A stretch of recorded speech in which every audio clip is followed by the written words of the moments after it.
Bickley and Marotta Mornings. Arizona Sports. The local sports leader. Bickley Blast.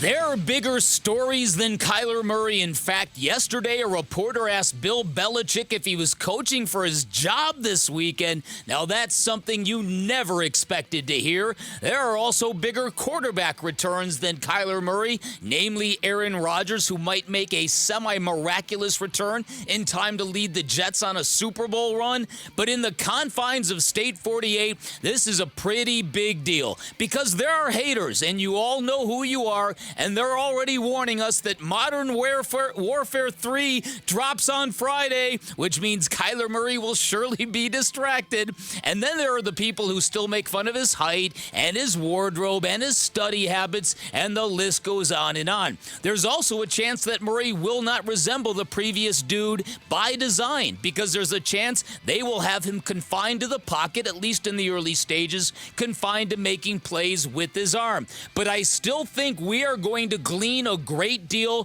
from watching Murray's return on Sunday. His hunger, his happiness, his body language, it's all going to be there on display, and I want him to look like the guy he says he is, a guy that missed football terribly and didn't realize how much he loved the sport, because there's also a chance that Kyler Murray lights it up, that he makes the Cardinals complete, and that he turns them back into a winning operation. And if that happens, I really hope Kyler Murray has kept all receipts. All right, today's Bickley Blast brought to you by my great friends at Chapman BMW, who make luxury attainable. Find them online at chapmanbmw.com. He leads a little bit more by example, I would say. And knowing that was a tough bridge for him, I think, because just not being out there with the guys, that's a little bit different leadership role. And he's obviously a captain for a reason, but just navigating that, on the day-to-day basis is a challenge, at times for anybody. That he has embraced and done a really good job, in my opinion, as the head coach. What I've asked him to do, he's done. And I think he's excited to get back in the huddle. And assume a little bit of that leadership role being in the huddle as well. It's Jonathan Gannon, head coach of the Cardinals, yesterday explaining how Kyler Murray has maintained his leadership ability even while injured, and we get our first look at it. And you brought up a lot of things that still people go to their go-to arguments against Kyler Murray. Call of Duty, height, study clause, all of it. Modern Warfare 3. Yeah, it's all there. It's all in the game, Vinny. Yeah. It's a popular video game phrase. Yeah, so I do think that there's more doubters than there are people who believe that he is going to make it out of this and be a franchise quarterback. And that, to me, is what makes this fascinating, because there was a time when his skill set was something nobody had ever seen in the NFL. What he did extremely well was something that nobody seemed to have an answer for. And there was a time early on when it seemed the Cardinals made scoring 30 points a game look easy. And that was early in his career, right? And so I think I really want to see what Kyler Murray is like. And you've said it for a while. You wanted to see what Cliff Kingsbury looked like without Kyler Murray and what Kyler Murray looked like without Cliff. You're going to get part one of your answer this weekend. At least the early returns for it. Yeah, I don't know if I'll Kingsbury. I don't know if I'll ever see what a Cliff Kingsbury offense looks like without Kyler Murray in the NFL. No, but I will get this half of the equation. Yes, starting on Sunday. Yeah. And so this is, I think it's coming at the perfect time. I know that the Cardinals, in terms of being a compelling story, it's been like a slow leak in the tire, but I think it kind of hit critical mass over this past weekend. And that is with a fifth-round draft pick going up against an elite defense, team couldn't even move the football. Historically bad. One of the worst offensive displays in about 5 decades. And it wasn't any individual's fault. It was a collective thing. But there could be a lot of damage going forward if there's not some stability at that position. Absolutely. You talked about Kyler Murray when he was right and things were going well. Scoring 30 points, that was a no-brainer. It has been 19 games since the Cardinals have scored more than 29 points. Wow.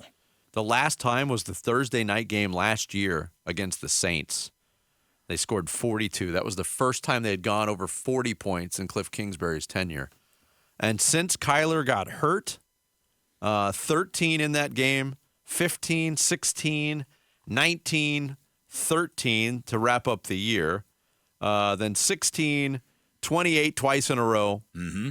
Since then, 16, 20, 9, 10, 24, and 0. Yeah. Listen, so I do think one thing that we're going to see right away is it's going to be good to see a quarterback who can drive the football down the field.